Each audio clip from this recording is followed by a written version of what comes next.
بسم الله الرحمن الرحيم. مناسبة waxay leedahay runtii macna aad u muhiim ah ma xil wareejin kalaata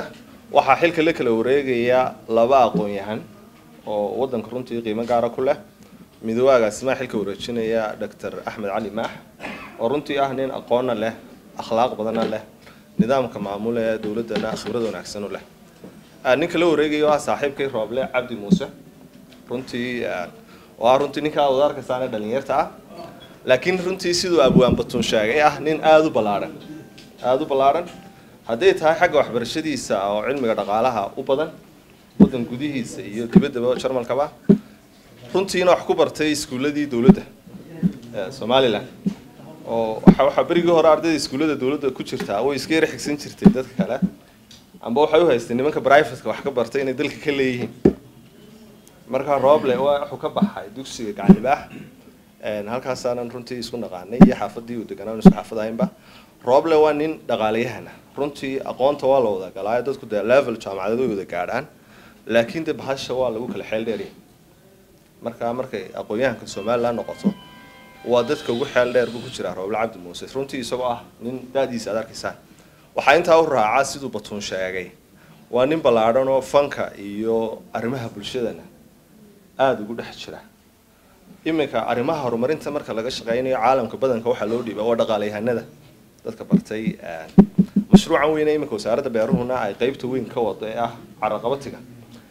wakaalada biyuhuna kala shaqeynaya maxaan idhaahdaa biyo-gelinta iyo dawladda hoose fayadhowrka waxa imika aan muddadii aan wakaalada jooga la shaqeeyay 3 project manager oo ka tirsan bangiga horumarinta Jarmalka KfW oo xaruntoodu tahay Frankfurt badanka waxay u dhiibaan qofka project manager-ka economist 3 gabdhood baa isbedelay intii aan joogay ilaa 2016 dhamaadkii December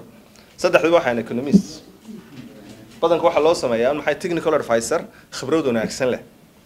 yani marka culumta markaan ka hadlano dhaqaaluhu meel muhiim u ka jira marka Rooble Cabdi Muuse waxaan filayaa inuu xilligii munaasibka ahaa uu soo galay dawladda isagoo yar runtii laakiin khibrad badan leh haday noqoto xaggan hay'adaha horumarinta ka shaqeeya wadanka iyo haday noqoto xagga majaalka maxaan raahdaa tacliinta ee jaamacadaha haday noqoto intuba marka xilligu munaasabada sanad buu soo galay Rooble waxaan u yimid runtii wasaaraddu iyadoo meel fiican runtii imika maraysa oo hoolkan aynu fadhino laftiisu imika marka soo galay runtii imikaan yarada daawaniga waan saaxiibkii waxaan islaabo meesha maad hoolka wada arkaysa waa hool runtii wuxuu dhismaha cusub wasaaraddu meel fiican ay marayso runtii marka Rooble taana uu ku nasiib badan yahay ta ku xigtana isaguna uu leeyahay kartideedii aqoonteedii iyo khibradeediiba halkan ay taagan tahay wasaaraddu in hore ugu sii wada runtii madaxweynaha jamhuuriyadda Soomaaliland sidii uu sheegay abwaan batun runtii waa mid mudan in lagu hambaliyeeyo inuu qalinkiisa ku dhiiraday inuu soo magacaabo ragga Rooble ku jiro runtii dadkii media wadanka runtii waa shay inuu xilkan helo Rooble kale waa runtii waa arrin aad u wanaagsan waxaan Ilaahay uga baryayaa inuu Ilaahay ku garab qabto hawshana u fududeeyo wasiirka wasaaradda horumarinta beeraha Axmed Muumin Saad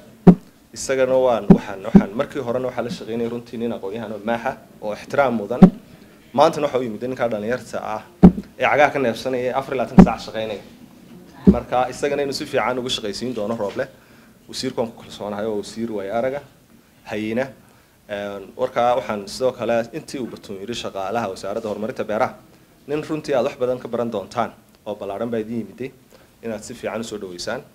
wad maasantiin. Assalaamu calaykum warahmatullahi wabarakatuh.